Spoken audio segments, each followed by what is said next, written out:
Bagian ke-30 ini kita akan membahas tentang, wah ini banyak yang langsung keluar nih. Banyak yang bilang, cari pendeta lain lah, cari gereja lain lah, cari online lain lah gitu. Karena hari ini tugas gereja di akhir zaman lah memiliki roh yang suka memberi. Jangan punya roh pelit. Orang Manado bilang jangan punya roh skakar. Jangan punya roh koncudu. Tapi harus memiliki roh yang suka memberi. Dan memberi ini bukan hanya soal materi. Karena melayani dan memberi, dua hal yang gak bisa dipisahkan. Dan orang yang sudah bertobat akan mengalami 3 hal dahsyat dalam hidupnya. Yang pertama, bersyukur. Dan karena dia bersyukur, dia melayani. Dan tidak ada orang bisa melayani kalau semangatnya tidak memberi. Jadi ini saya beri nama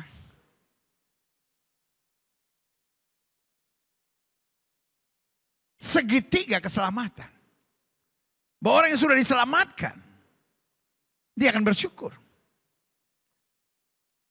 Dan orang yang bersyukur otomatis akan melayani.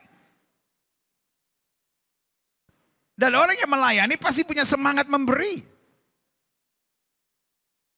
Dan ini bukan hanya dalam gereja, dalam keuangan, bukan. Dalam masyarakat. Kalau dia bersyukur Tuhan sudah selamatkan dia melayani, dia mau jadi berkat. Dia mau berbuat yang terbaik. Dan karena itu semangatnya bukan mengambil. Saya ingat Kapolri yang lalu. Bapak Idam Aziz. Jenderal Idam Aziz. Dalam satu pengarahannya kepada Kapolda seluruh Indonesia. Beliau tekankan. Pemimpin tidak boleh mengambil. Pemimpin tidak boleh mengambil apa-apa.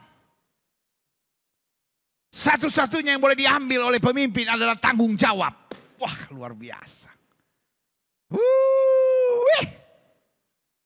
Karena pemimpin, spiritnya adalah memberi. Tapi kalau kita pemimpin yang bukan bersyukur,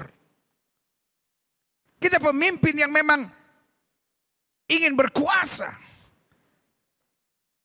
ujung-ujungnya bukan melayani tapi memerintah. Arogan, memaksakan kehendak. Makanya segitiga iman dalam kekristenan kita percaya. Kita bersyukur, kita melayani, kita memberi. Itu dalam segala hal. Dalam pekerjaan kita, dalam keluarga rumah tangga kita, di masa muda kita karena kita bersyukur. Dimanapun kita berada kita melayani. Dan semangat kita adalah memberi kasih, memberi perhatian. Memberi tumpangan, memberi uluran tangan, memberi kekuatan buat orang lain. Karena semangat kita bersyukur, melayani, dan memberi. Klik. Kisah Rasul 20 ayat 32 sampai 38. Paulus bilang apa? Dan sekarang aku menyerahkan kamu kepada Tuhan dan kepada firman kasih karunia-Nya. Yang berkuasa membangun kamu dan menganugerahkan kepada kamu bagian yang ditentukan bagi semua orang yang telah dikuduskannya. Jadi Paulus mau berpisah pada jemaat Tuhan ini. Dan Paulus jelaskan. Perak atau emas atau pakaian tidak pernah aku ingini dari siapapun juga. Jadi Paulus jelaskan, karena aku bersyukur aku sudah melayani. Aku bersyukur karena aku sudah ditangkap Tuhan. Aku bersyukur karena aku sudah diselamatkan oleh kasih karunia. Aku tidak merasa bahwa pusat dari segala sesuatu yang adalah hidupku. Kalau aku diperintahkan Tuhan ke tempat lain, untuk itu aku dipanggil untuk melayani. Dan aku tidak berpikir, wah nanti bagaimana. Aku menyerahkan kamu kepada firman kasih karunia. Karena apa? Karena dasarnya aku tidak mencari keuntungan. Spiritnya bukan take. Tapi spiritnya give. Pak, apa yang kau sudah berikan buat istrimu? Jangan tuntut apa-apa, Pak. Hidup itu kalau mau tenang jangan tuntut apa-apa. Makin banyak kita menuntut, makin kita kecewa. Kalau saudara setuju sama saya, ketik di live chat. Makin banyak saya menuntut, makin banyak saya kecewa. Kenapa banyak anak muda kecewa hari-hari? Karena terlalu banyak menuntut. Kenapa banyak suami kecewa hari-hari? Karena terlalu banyak menuntut. Kenapa banyak istri kecewa hari-hari? Karena terlalu banyak menuntut. Kenapa banyak mertua kecewa hari-hari ini? Karena terlalu banyak menuntut. Kenapa banyak menantu kecewa hari ini? Karena terlalu banyak menuntut. Mulai hari ini belajar dalam hidup ini bersyukur. Dan karena semangat kita bersyukur, kita mau melayani. Dan karena kita mau melayani, maka kita memberi. Kita bukan mengambil, kita bukan merampas. Kita bukan menuntut yang ujung-ujungnya kecewa. Tapi kita justru memberi, kita melayani. Maka ujung-ujungnya kita akan senantiasa bertahan dalam segala sesuatu.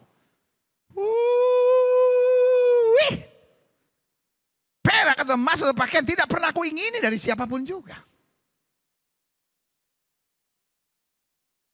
Kalau kita tidak menuntut apapun, maka hidup ini kita tidak akan kecewa terhadap apapun.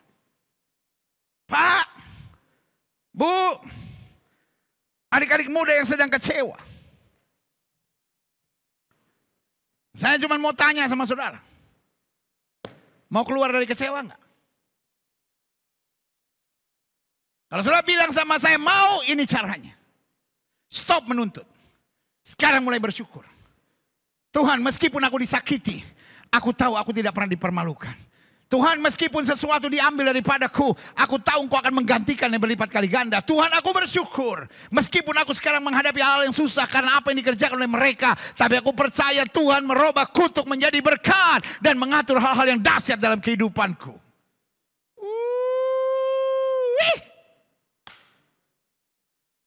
Kecewa itu menyusahkan. Kecewa tidak bisa diselesaikan kalau orang itu berubah. Saudara pikir saudara bisa bebas dari kecewa ketika orang itu minta maaf sama saudara? Enggak. Kecewa itu soal diri kita kok. Saya mau biarkan diri saya dikuasai oleh kekecewaan atau saya mulai belajar bersyukur. Dengan saya bersyukur, saya kemudian akan punya jiwa melayani. Karena saya punya jiwa melayani, maka saya akan punya jiwa yang selalu memberi dan siap berkorban. Ayo kita lihat selanjutnya. Kamu sendiri tahu. Bahwa dengan tanganku sendiri aku telah bekerja untuk memenuhi keperluanku dan keperluan kawan-kawan seperjalananku. Lihat ya. Karena spiritnya adalah thanks. Karena spiritnya give thanks. Spiritnya bersyukur. Maka semangatnya melayani. Dan rohnya dalam dirinya adalah roh yang memberi. Ayat 35, dalam segala sesuatu telah kuberikan contoh kepada kamu bahwa dengan bekerja demikian kita harus apa? Membantu, lihat kan, memberi kan, membantu orang-orang yang lemah. Dan harus mengingat perkataan Tuhan Yesus sebab ia sendiri telah mengatakan adalah lebih berbahagia memberi daripada menerima. Kalau tiba-tiba jiwa saudara berontak dan berkata, itu kan untuk orang kaya pendeta. Kalau saya yang miskin mah, saya masih harus menerima baru bisa memberi. Loh saudara yang kasih dalam Tuhan. Mana yang lebih dulu? Menerima baru memberi? Atau dengan memberi kita menerima? Saya percaya ini lingkaran kemuliaan. Awalnya kita menerima segala sesuatu dari Tuhan. Kita mendapatkan hidup, kita mendapatkan kekuatan, kita mendapatkan berkat, kita mendapatkan nafas. Kita mendapatkan begitu banyak dari Tuhan. Dan hukumnya adalah, rumusnya adalah, kalau kita setia dalam perkara kecil, Tuhan berkati dalam tanggung jawab yang lebih besar. Semiskin-miskinnya saudara, masih ada orang yang lebih miskin dari saudara. Mulai aja memberi ke situ. Karena selalu saya bilang, untuk apa yang ada pada kita, maka ada 3 titipan Tuhan di situ.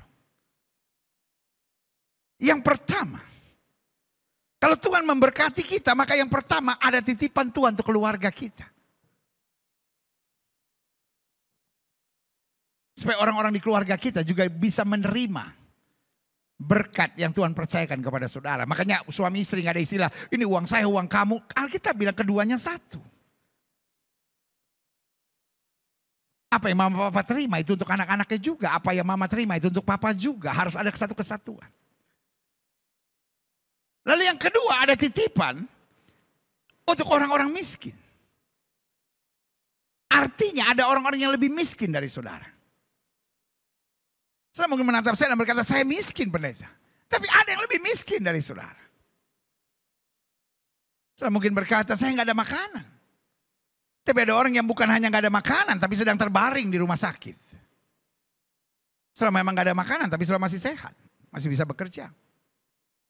Ngerti maksud saya? Dan titipan yang ketiga adalah titipan untuk pekerjaan Tuhan. Sehingga Injil terus dapat diberitakan. Dan jangan saudara pikir, kan gereja udah kaya, masa saya harus tetap berbuat sesuatu? This is not about the amount. This is about your heart. Ini bukan soal jumlahnya, ini soal hati saudara. Ketika saudara mengerti bahwa berkat Tuhan yang Tuhan percayakan di tangan saudara itu, ada titipan untuk keluarga saya, ada titipan untuk orang miskin, dan ada titipan untuk pekerjaan Tuhan, dan kau taati dengan setia, Tuhan memberkati berlipat kali ganda. Jadi jelas ya. Itu yang saya sebut lingkaran kemuliaan. Kita terima segalanya dari Tuhan. Lalu kalau spirit kita, spirit yang memberi kasih, memberi perhatian, memberi semangat, memberi dorongan. Pokoknya apa saja memberi. Terlebih berkat memberi daripada menerima. Kalau orang masih berpikir memberi lebih menyenangkan daripada menerima. Maksud saya, kalau ada orang yang masih berpikir menerima lebih menyenangkan daripada memberi. Mental saudara masih mental budak. Mental saudara masih yang saya sebut beggar mentality. Atau mental seorang pengemis. Karena pengemis senang meskipun hanya dapat recehan. Tetapi saudaraku yang kasih dalam Tuhan. Beda dengan kingdom mentality. Mental kerajaan Allah. Karena saya sudah menerima dari segala dari Tuhan. Betul saya ada kekurangan. Pertanyaan saya. Memang orang kaya nggak ada masalah. Memang orang kaya nggak ada kebutuhan. Ada juga. Tetapi saudaraku mentalnya adalah kingdom mentality. Dan kingdom mentality nggak ada hubungan dengan kaya atau miskin. Ada orang miskin tapi mentalnya kingdom mentality. Dia senang memberi. Tetapi ada orang kaya mentalnya tetap beggar mentality. Karena dia selalu mau take. Udah jadi pejabat masih ambil duit rakyat. Udah jadi anggota parlemen yang gajinya cukup tetap masih rampas duit rakyat. Udah jadi pejabat dengan gaji, dengan tunjangan yang cukup tetap masih korupsi, gak pernah puas karena beggar mentality, tangannya di bawah. Jadi saudaraku yang kasih dalam Tuhan. Soal memberi ini adalah soal mentality. Bukan soal miskin atau kaya. Saya harap saudara mengerti. Karena ada orang yang jauh lebih kaya dari saudara. Tapi mentalnya beggar mentality. Tapi ada orang yang jauh lebih miskin dari saudara. Tapi wow luar biasa. Kingdom mentality. Rohnya roh yang suka memberi. Makanya Paulus bilang. Dalam segala sesuatu telah aku berikan contoh kepada kamu bahwa dengan bekerja demikian kita harus membantu orang-orang yang lemah. Dan harus mengingat perkataan Tuhan Yesus sebab Ia sendiri telah mengatakan adalah terlebih bahagia memberi daripada menerima. Jadi kalau kita masih terlebih bahagia menerima daripada memberi. Itu yang saya sebut orang-orang yang belum beres sama dirinya. Karena masih beggar mentality. Tapi orang-orang yang sudah beres dengan dirinya. Akan hidup dengan kingdom mentality. Terlebih berkat memberi daripada menerima. Selanjutnya klik. Sesudah mengucapkan kata-kata itu. Paulus berlutut. Dan berdoa bersama-sama dengan mereka semua. Apa yang terjadi? Karena rohnya Paulus roh bersyukur. Roh melayani. Roh yang memberi. Maka menangislah mereka semua terseduh-seduh. Dan sambil memeluk Paulus. Mereka berulang-ulang mencium dia. Mereka gak rela Paulus meninggalkan. Itu yang saya sebut hidup jadi berkat. Jangan sampai hidupmu memuakkan orang. Jangan sampai hidupmu menyebalkan orang. Jangan sampai kalau kau datang orang bilang, aduh, kunyuk ini pakai data. Ampun dah. Jangan sampai kalau sudah pergi orang bilang, aduh, untung deh buku sate ini.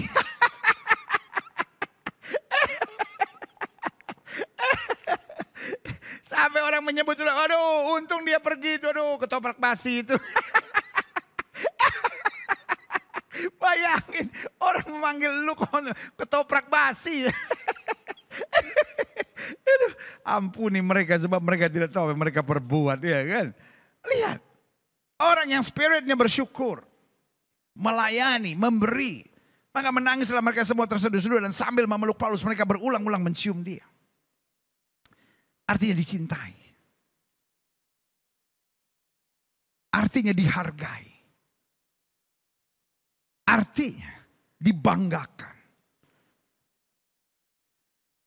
Saya harap anak-anakmu mencintai saudara, menghargai saudara, membanggakan saudara. Saya berdoa mertua saudara, menantu saudara, ipar saudara, besan saudara mencintai, menghargai, membanggakan saudara karena memang hidupmu berarti, berdampak buat banyak orang. Jangan sampai hidupmu jadi benalu yang nyusahin orang. Justru kalau engkau gak pergi-pergi orang nangis, aduh kok nih orang gak pergi-pergi. Iya kan? Tapi lihat, menangislah mereka semua terseduh-seduh dan sambil memeluk Paulus mereka berulang-ulang mencium dia. Mereka sangat berduka cita maksud saya. Terlebih-lebih karena ia katakan bahwa mereka tidak akan melihat mukanya lagi, lalu mereka mengantar dia ke kapal, nggak rela. Saudara. Diantar ke kapal. Karena tiga segitiga iman yang tadi saya katakan. Bersyukur, melayani, dan memberi. Klik. Nah, saya catat di sini. Salah satu ukuran karakter dan iman dalam diri orang percaya itu memberi. Kalau kita mau lihat karakter orang, kita mau lihat ukuran iman, nggak bisa hanya dengan lihat cara doanya. Oh dia doa terus lu pendeta. Ya kadang-kadang ada banyak orang doa, bagus sih doa terus, sampai ada banyak orang yang doa terus, kenapa? Karena kepepet saudara. Ada orang yang doa tapi wah mulutnya jahat. Ada orang yang doa tapi pelitnya minta ampun saudara. Tapi kalau orang suka memberi itu adalah bagian dari karakter yang baik.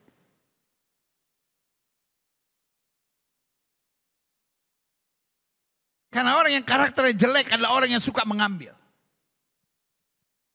Ataupun kalau dia memberi, dia anggap itu as a gamble. Tahu judi? Memberi $1.000 dengan perkiraan kalau menang dapat $10.000. Ah, ini bahaya. Gamble mind. Pikiran judi, saudara. Tapi salah satu ukuran dari iman, karakter, dan pertobatan seseorang adalah semangatnya untuk memberi.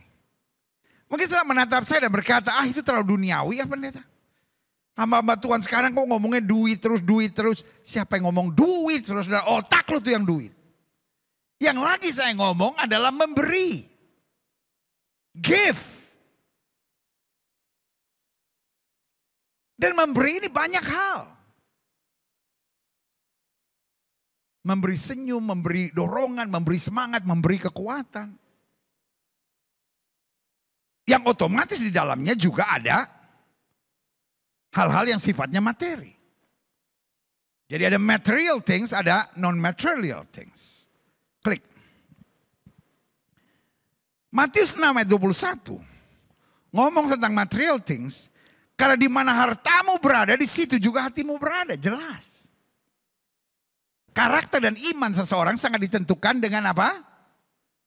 Kesiapan untuk memberi. Dan untuk itu Yesus bilang, terlebih berbahagia memberi daripada menerima. Karena mereka yang menerima tangannya di bawah. Tapi mereka yang memberi tangannya di atas. Mereka yang bahagia kalau menerima berarti dia punya beggar mentality atau mental pengemis. Tapi mereka yang berbahagia kalau bisa memberi berarti mereka punya mental kerajaan. Dan Tuhan sedang mencari mereka yang memiliki mental kerajaan karena kewargaan kita ada di dalam sorga kata Alkitab. Jangan cuma waktu sekolah minggu kita nyanyi, aku anak raja, engkau anak raja, kita semua anak raja. Wow. Tapi bertindaklah sebagai anak raja, bukan anak pengemis, saudara. Kita lihat selanjutnya. Beberapa karakter orang dalam memberi. Kita mau lihat dulu karakter orang dalam memberi. Yang pertama, tidak suka memberi. Pelit dalam memberi. Dia selalu berpikir bagaimana memberi sesedikit-sedikitnya untuk mendapatkan untung dan keuntungan sebesar-besarnya. Orang kayak begini. Bukan hanya saya beri nama pelit, tapi juga saya beri nama licik, saudara. Dan kalau hari ini itu engkau bertobat dalam nama Yesus, saya nggak mau tahu. Ketika saya mengupas ini ada banyak orang yang mungkin berkata, oh kenapa Glo sedang dalam kesulitan keuangan kah sampai khotbah tentang memberi. Saudara, gue yang kasih dalam Tuhan. Jangan salah. Gereja Bethel Indonesia Glow Fellowship Center mempersiapkan khotbah untuk jemaatnya 5 tahun. Kita sudah punya persiapan untuk mengarahkan ke arah mana jemaat yang olehnya Tuhan percayakan untuk digembalakan di gereja ini, Gereja Bethel Indonesia Glow Fellowship Center. Bagaimana kita mengarahkannya, kita berdoa, minta tuntunan Roh Kudus. Dan setiap 5 tahun, kita sudah punya program-program. Baik arahan tahun, visi-visi tahun. Sampai kepada detail penyampaian firman Tuhan untuk mengarahkan jemaat. Karena saya tidak menganggap saudara sebagai pengikut Kristus.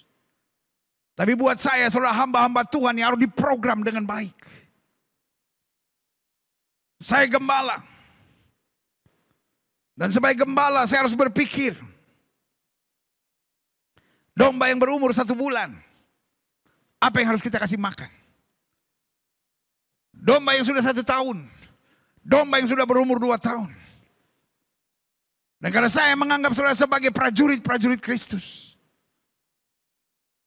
Maka materi latihan apa yang harus saudara miliki? Materi pendidikan firman apa yang harus saudara dapatkan? Karena target yang Tuhan taruh dalam hati saya. Supaya setiap saudara menjadi pemenang-pemenang jiwa. Untuk merampas banyak orang dari neraka menuju rumah Bapa yang penuh kemuliaan. Yeah, haleluya. Jadi saudara mau kritik saya apapun, I don't care. Saudara memberi masukan, saya terima. Tetapi yang saya mau ingatkan buat setiap saudara. Untuk setiap orang yang tidak suka memberi. Pelit dalam memberi. Dan berpikir bagaimana saya memberi sesedikit-sedikitnya. Dengan mendapatkan keuntungan di balik itu semua sebesar-besarnya. Saya beri nama engkau bukan hanya pelit, engkau licik. Engkau harus bertobat dalam nama Yesus. Karena sifatmu yang jahat itu. Sifatmu yang licik dan curang itu. Tidak akan mungkin membawa engkau ke sorga. Yang kedua. Beberapa karakter orang dalam memberi. Ada yang berat dalam memberi. Terlalu banyak mikir. Waduh, saya rugi dong. Aduh, nanti saya makan apa? Waduh, nanti bagaimana? Kenapa? Karena dia pikir semua yang dia punya adalah miliknya. Dia lupa bahwa dia hanya mendapat titipan Tuhan. Memberi itu tidak perlu terlalu banyak mikir. Memberi itu kalau kita digerakkan oleh Roh Kudus, berbuatlah. Kecuali memang kita dasarnya orang pelit. Dasarnya orang koncudu, dasarnya orang skakar. Dasarnya memang masih beggar mentality, mental pengemis. Yang cuma mikir bagaimana saya mendapat. Yang kayak gini gak pernah tergerak. Karena bicara tergerak. Ada orang yang tidak pernah tergerak dan tidak pernah bergerak. Ada orang yang tergerak tapi tidak pernah bergerak. Dan yang luar biasa. Ada orang yang tergerak dan bergerak bagi kemuliaan Tuhan. Haleluya. Yang ketiga. Karakter orang dalam memberi. Yang pertama tidak suka memberi, pelit dalam memberi. Yang kedua berat dalam memberi. Terlalu banyak mikir. Yang ketiga. Nah ini parah ini. Menyombongkan pemberiannya karena merasa berjasa. Waduh. Yang kayak gini kadang-kadang suka memberi loh. Tetapi dia memberi sebetulnya bukan karena mengasihi, bukan karena mentaati kebenaran firman.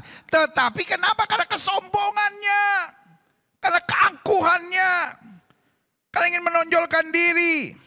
Yang kayak begini kalau sumbangannya nggak disebut, namanya nggak masuk dalam daftar, tersinggung, kecewa, ngamuk, keluar gereja, saudara. Tetapi kalau diumumkan dari mimbar, Bapak Joko Santoso mangun di Projo, jatuh neng mejo, dapat duit jigo. Wah, sumbangannya 150 juta. Wah, langsung Pak Joko. Wah. Tapi kalau nggak disebut pendeta ini gimana sih, nggak tahu berterima kasih, itu kan dari Tuhan. Wah, istilahnya dari Tuhan, tapi itu kesombongannya, saudara. Sekali lagi, jangan memberi karena kesombongan. Kalau tangan kanan memberi kata Alkitab, biarlah tangan kiri jangan tahu. Bukan berarti orang nggak boleh tahu kalau kita memberi. Tapi maksudnya di sini jangan sampai kita pakai hanya untuk kesombongan kita. Karena ingat, kita tidak pernah memberi. Saya koreksi ya. Kita tidak pernah memberi, kita sebetulnya hanya menyalurkan. Loh kok gitu pendeta? Alkitab kan istilahnya memberi. Loh, istilahnya memang memberi, tetapi kenyataannya kita sebetulnya hanya menyalurkan. Karena semua yang kita punya kan berasal dari Tuhan. Jadi kalau Tuhan lihat udah habis, ya dia lagi yang mencukupi. Kenapa dia tidak mencukupi? Karena kita pelit. Yang keempat, beberapa karakter orang dalam memberi. Memberi dengan niat untuk kepentingan pribadinya. Wah, ini Bapak ini kan pejabat nih. Kalau saya memberi nih, supaya proyek-proyek saya lancar nih. Wah, buat saya. Yang kayak begini rohnya roh koruptor, saudara. Masuk gereja tapi rohnya roh koruptor, saudara. Yang kayak begini nih, kalau dia bisnis, bisa ditangkap KPK, bisa ditangkap kejaksaan, bisa ditangkap Bareskrim. Kenapa? Karena rohnya dalam Tuhan saja, rohnya dalam pelayanan aja. Udah begitu. Adik-adik muda naksir cewek gitu, naksir cowok. Wah, langsung bawain martabak lah. Tiap kali datang, wah, bawa mie pangsit lah, somai babi lah. Tetapi bukan dasarnya, bukan suka memberi. Tetapi dasarnya ada corruption spirit. Ada roh korupsi, saudara. Dia baru kelihatan memberi kalau ada maunya. Pak, istrimu begitu kecewa seringkali. Karena engkau pelit sekali sama istri. Ibu, kadang-kadang engkau sama suami itu terlalu perhitungan banget. Mari belajar dalam hidup ini. 3 segitiga iman itu. 1 segitiga iman itu. Kita bersyukur. Kan kita bersyukur bukan karena semuanya sempurna. Tapi dengan kita bersyukur kita melihat semuanya semakin disempurnakan Tuhan. Kita bersyukur Tuhan sudah memberikan suami. Kita bersyukur Tuhan sudah memberikan istri. Kita bersyukur Tuhan sudah memberikan mertua. Tuhan bersyukur kita diberikan anak-anak. Iya kan? Lalu kita melayani. Dan spiritnya memberi. Bukan hitung-hitungan. Wah, oh dia baik sama saya, boleh dia begitu, terus saya mesti melayani. Wah, 4 gue. Aduh. Ada orang yang memberi. Tetapi dengan niat. Untuk kepentingan pribadinya. Dan kalau ini saudara, saya beri nama hatimu curang. Saya beri nama hatimu tidak bersih. Saya beri nama roh di dalammu adalah roh corruption, roh korupsi. Tetapi selanjutnya yang kelima saya pelajari. Apa karakter orang dalam memberi? Memberi dengan tulus. Sebagai ucapan syukur yang kayak begini hidupnya diberkati. Kalau saudara setuju ketik di live chat saudara. Saya harus memberi dengan tulus. Saya harus memberi dengan tulus. Sebagai istri saya harus memberi kepada suami saya dengan tulus. Sebagai suami saya harus memberi kepada istri saya dengan tulus. Sebagai menantu saya harus memberi kepada mertua saya dengan tulus. Bukan hanya uang, segala hal. Jangan tunggu, ya kalau dia baik sama saya mau memberi. Tapi kalau tidak enak aja. Itu namanya spirit of corruption. Kita memberi bukan karena mereka pantas menerima. Tapi kita memberi karena Kristus menyuruh kita memberi. Kita memberi karena memang roh di dalam kita, roh yang suka memberi. Kita memberi karena kita punya kingdom mentality. Kita memberi karena berkat Tuhan terlalu luar biasa buat hidup kita. Haleluya. Amin. Klik. Memberi sangat penting. Mungkin saudara menatap saya dan berkata, why? Kan Tuhan juga gak akan kekurangan dalam pekerjaannya. Kan Tuhan bisa memberkati semuanya. Kenapa Tuhan harus pakai manusia untuk memberi? Ada banyak orang kan pertanyaan seperti itu. Orang-orang yang berpikiran agnostik. Orang-orang yang berpikiran ateis. Orang-orang yang berpikiran free thinker akan berkata, gereja cuma cari duit aja ngomong tentang memberi. Apa itu? Kan itu Tuhan yang punya, itu Tuhan yang urus semuanya. Saudara free thinker kah? Saudara agnostik kah? Saudara menyebut diri ateis sekalipun. Izinkan saya mengingatkan saudara. Amsal berkata, hadiah akan membawa engkau pada raja-raja. Artinya kalau engkau orang yang suka memberi. Siapapun saudara. Formula ini sudah pakai. Jalanmu terbuka lebar. Tapi harus memberi dengan tulus. Makanya istilah hadiah menghantarkan kau pada raja-raja. Setiap bisnismen, setiap adik-adik muda, setiap cewek-cewek yang masih muda, cowok-cowok yang masih muda. Belajar dalam hidup saudara suka memberi.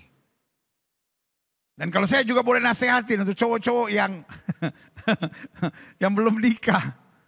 Cewek-cewek yang belum nikah. Lu kalau cari pasangan teman hidup jangan yang pelit. Lu kalau cari pasangan teman hidup. Kalau saya boleh nasihatin nih sebagai orang yang lebih tua nih. Sebagai orang yang oleh anugerah Tuhan sudah dibawa keliling ke seluruh Indonesia. 34 provinsi saudara. Iya kan. Dan kalau saya boleh kasih tahu saudara nih. Saya kasih tahu nih. Lu kalau cari pasangan teman hidup jangan yang pelit. Mau seganteng apapun kalau pelit. Aduh udah deh makan hati saudara, bener ya kan. Mau secantik apapun, pinter masak bagaimanapun kalau pelit, ke laut aja lu ya kan. Udah kepala batu, egois, pelit, arogan, kasar, emosional, hidup lagi. Kalau saudara masih paksain diri menikah sama orang kayak begitu, saya kirim bunga tulisannya selamat menderita. Ketiga, iya kan? Jadi saudaraku, saudara free thinker kah, saudara agnostik kah, saudara ateis sekalipun, tetap saya ajarkan memberi itu penting. Kalau saudara tanya sama saya kenapa? Karena memberi mengajar kepada kita kehilangan itu biasa. Kan dalam hidup ini kita pasti akan menghadapi kehilangan. Kenapa orang bunuh diri?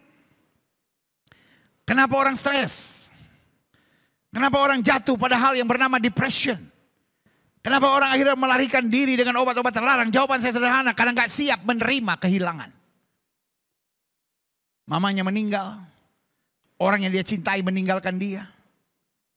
Barangnya diambil, emosi sakit hati. Difitnah orang, jabatannya dirampas. Dia dibuang kemana begitu. Saudaraku. Ayub waktu kehilangan segala-galanya. Ini yang saya bilang orang yang sudah beres sama dirinya. Ayub waktu kehilangan segala-galanya, istrinya marah. Istrinya bilang, masih kau bertekun dengan Allah yang sedemikian itu, kutuki Allah dan matilah. Daud bilang, hei, kau berbicara seperti perempuan yang tak waras. Tuhan yang memberi, Tuhan yang mengambil, terpujilah nama Tuhan. Itu kalimat dari orang yang sudah beres. Orang yang rela kehilangan. Dan kita tahu terbiasa setiap pagi dia mempersembahkan korban. Dia memberi. Orang yang terbiasa memberi adalah orang yang tidak stres, orang yang tidak depression. Orang yang tidak hidup harus dengan panic attack. Dan hari-hari ini orang-orang dengan gangguan masalah-masalah kejiwaan semakin banyak. Dan kemudian mencari pembenaran bahwa it's okay, it's normal. I know it's normal. But in Jesus there is the solution. Dalam Yesus ada jalan keluar. Dalam Alkitab, saya terlalu percaya Alkitab adalah jaminan kepastian kita.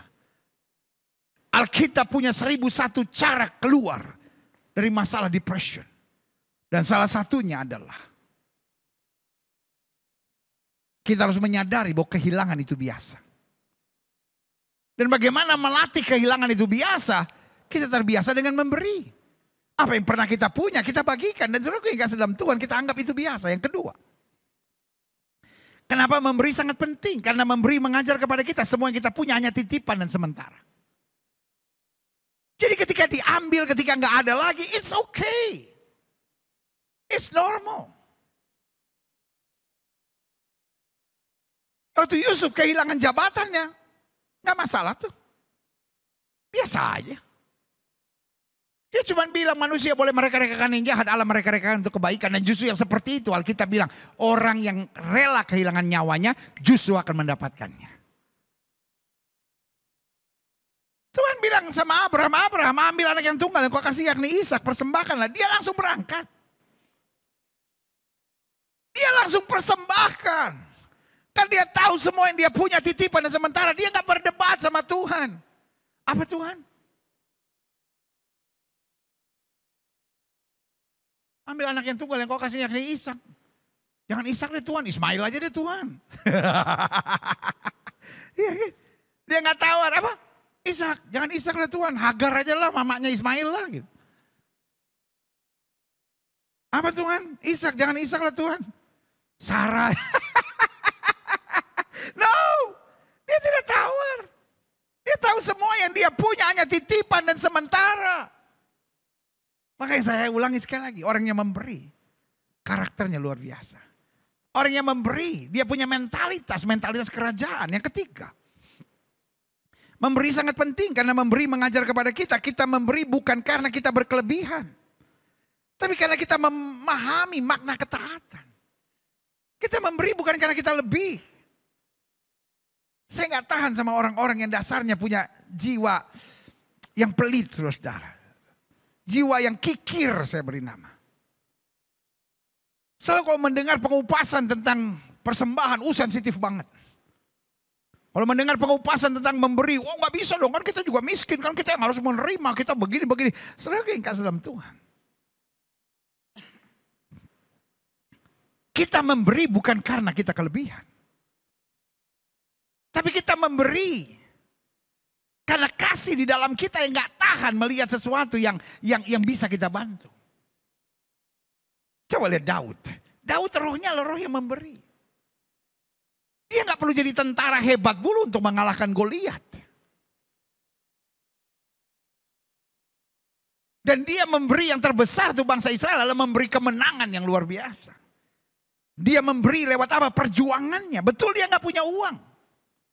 Dia gak punya kekuatan, tapi dia punya iman. Makanya waktu dia menghadapi Goliat, dia bilang, engkau boleh mendatangi aku dengan pedang, tombak dan lembing, tapi aku mendatangi engkau dengan nama Tuhan semesta alam. Itu yang saya bilang dengan memberi. Kita bisa memberi lewat tenaga, lewat pelayanan, lewat apa yang bisa kita buat. Rohnya harus roh yang memberi. Jangan bilang, ya seandainya saya begini, seandainya saya kaya, pasti saya memberi. No. Kok dasarnya kikir, mau sampai sekaya apapun makin tambah kikir, saudara. Oh, ada begitu banyak koruptor kok. Rumahnya udah segede 7 kali lapangan bola kadang-kala. Mobilnya waduh minta ampun saudara. Masih korupsi juga. Masih rampas duit rakyat juga. Masih ngambil juga. Kenapa? Rohnya itu roh setan di dalamnya saudara. Sorry kalau saya ngomong begini. Saya cinta saudara. Saya bukan marah sama saudaranya. Tapi saya marah sama roh di dalam saudara itu. Karena roh di dalam saudara yang memaksa, saudara mengikat, saudara membelenggu saudara menjadi orang-orang yang rakus. Dalam nama Yesus, lepaskan dirimu dari roh kikir, roh rakus, roh setan itu. Tapi mulai hari ini sadari bahwa kita memberi bukan karena kita berkelebihan. Tapi karena kita memahami makna ketaatan. Kristus memerintahkan kita untuk memberi. Kita memberi karena kita bersyukur terlalu banyak berkat yang Tuhan sudah berikan buat saya. Kita memberi karena kita sudah beres sama diri kita. Enggak lagi yang kita harapkan. Pokoknya apa yang Tuhan sediakan itu sudah lebih dari cukup buat saya.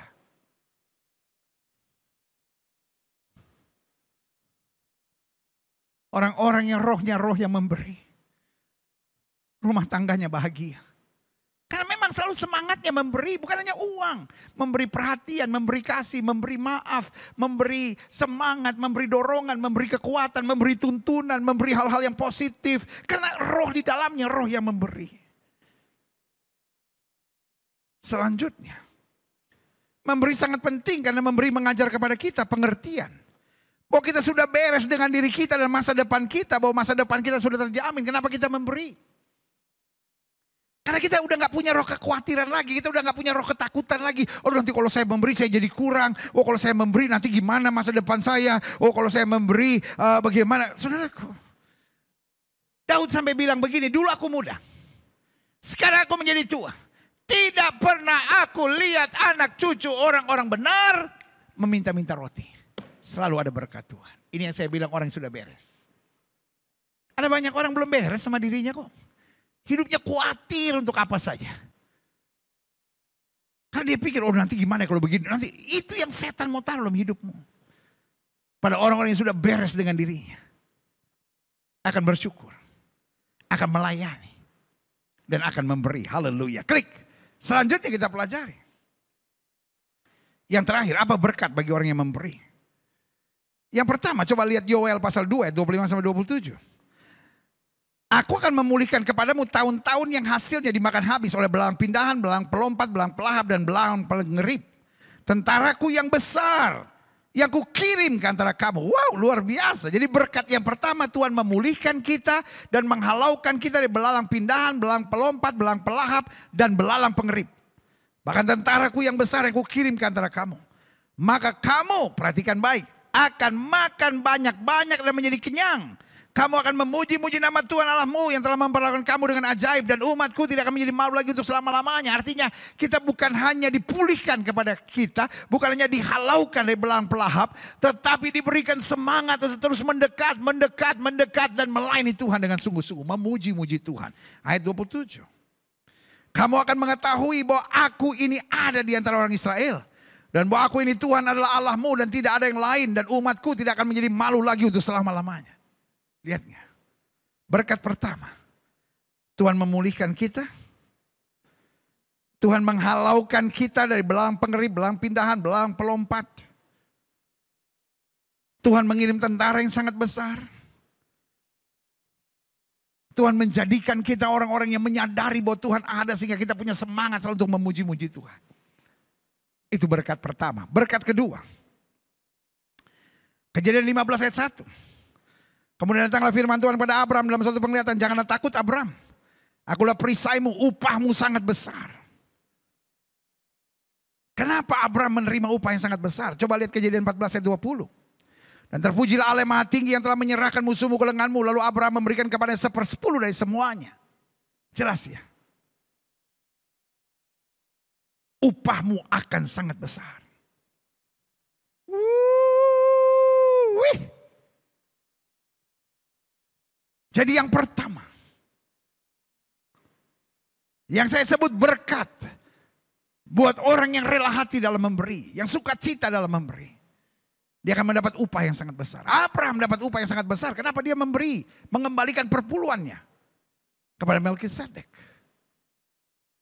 Lalu kita lihat Tuhan juga kasih janji. Upahmu sangat besar. Aku akan menghalau belalang pelahap, belalang pengerip, belalang pindahan, belalang pelompat.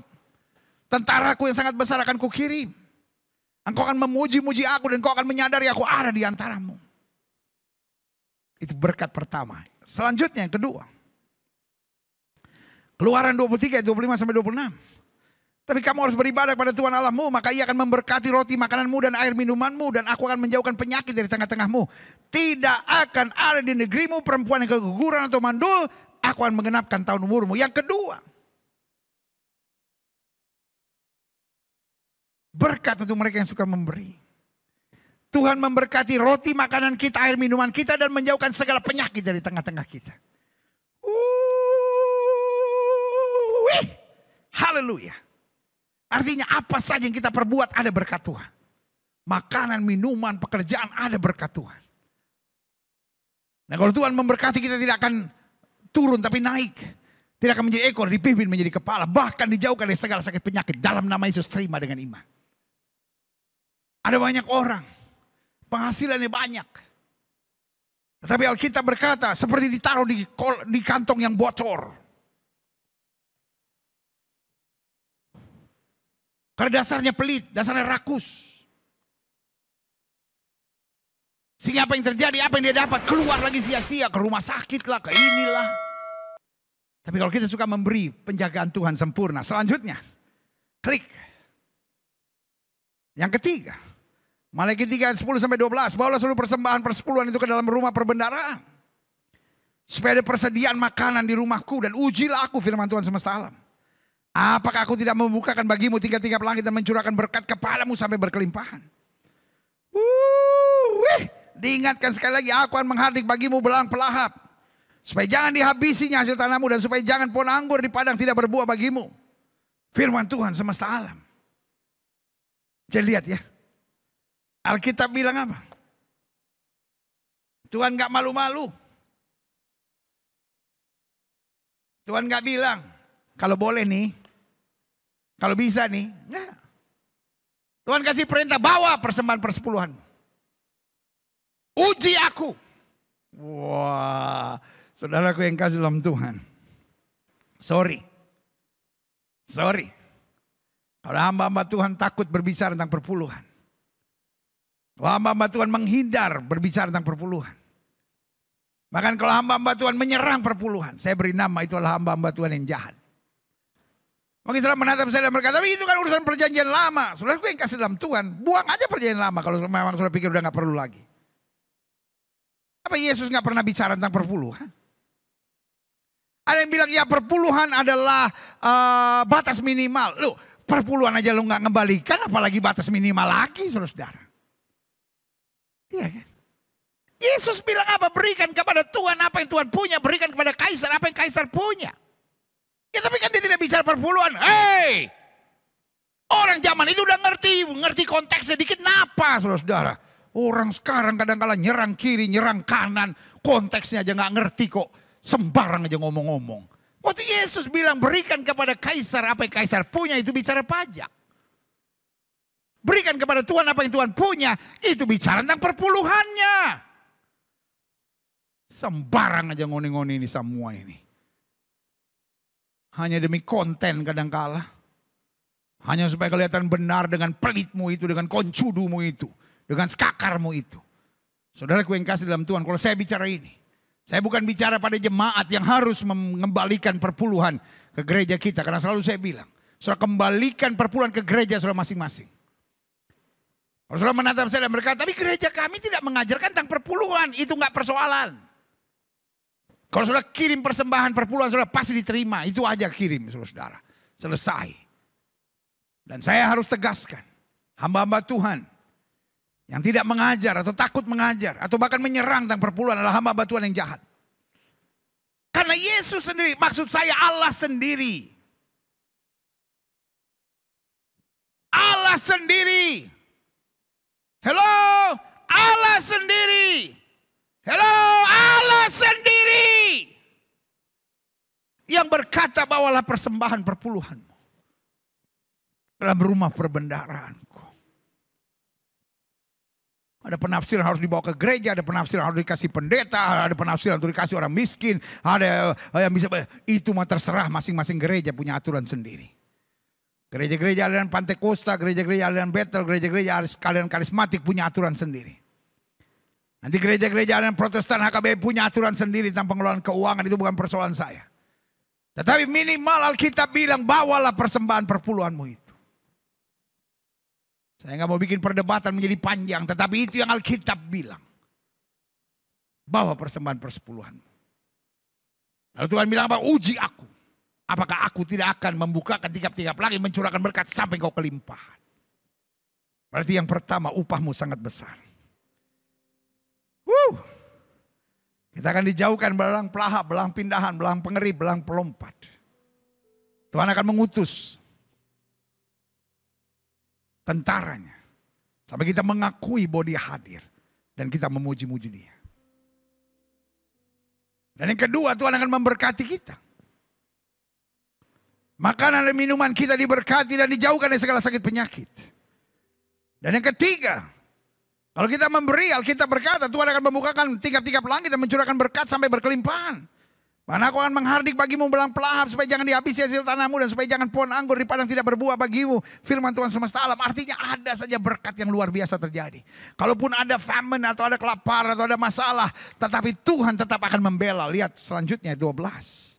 Maka segala bangsa, ini targetnya, akan menyebut kamu berbahagia sebab kamu ini akan menjadi negeri kesukaan firman Tuhan semesta alam. Jadi artinya memberi, Tuhan memberkati, menjadikan kelimpahan. Bukan supaya kita tambah hebat, tambah kaya, tambah dipuja-puja orang. Bukan. Tapi supaya kita dapat menjadi kesaksian. Orang melihat tangan Tuhan menyertai kita. Dan kita dapat berbuat lebih banyak lagi untuk orang lain. Untuk Tuhan. Untuk pekerjaannya. Dan untuk perluasan kerajaannya. Doa saya. Sebelum kita terima perjamuan suci hari ini. Apa itu perjamuan suci? Tuhan memberi dirinya buat kita. Dirinya saja dia berikan. Dan kita masih berdebat soal perpuluhan. Kita masih berdebat soal persembahan. Kita masih berdebat soal memberi buat orang miskin. Kita masih berdebat untuk memberi buat orang-orang yang membutuhkannya. Waktu hari ini kau terima tubuh dan darah Kristus. Bertobatlah. Dan jadilah orang-orang yang suka memberi. Engkau baik dan sangat baik. Angkat pujian ini. Dan kita akui sungguh. Yesus adalah Tuhan yang begitu baik buat kita. Haleluya. Engkau baik. Amin. Haleluya. Dan sangat baik. Aku senantiasa mau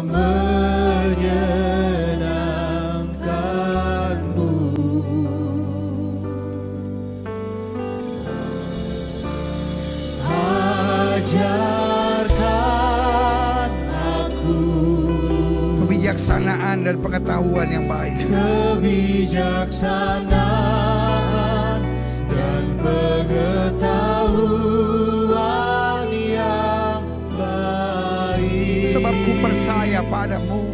Sebab ku percaya padamu. Come on church, sama-sama kita katakan, Engkau baik dan sangat baik.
Haleluya.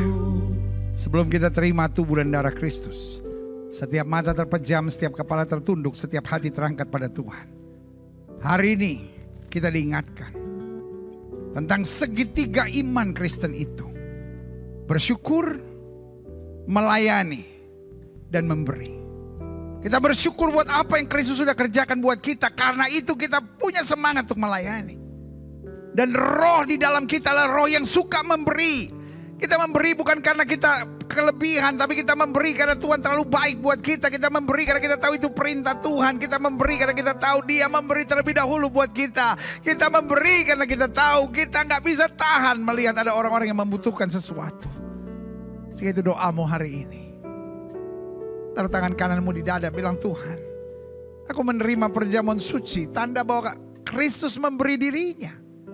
Kenapa aku jadi orang yang hitung-hitungan? Kenapa aku jadi orang yang pelit? Kenapa aku jadi orang yang rakus? Kenapa aku jadi orang yang hanya mementingkan diriku sendiri? Aku gak mau berjalan dengan beggar mentality, dengan mental pengemis. Tapi biarlah aku berjalan dengan kingdom mentality, mental kerajaan. Karena Alkitab ajarkan aku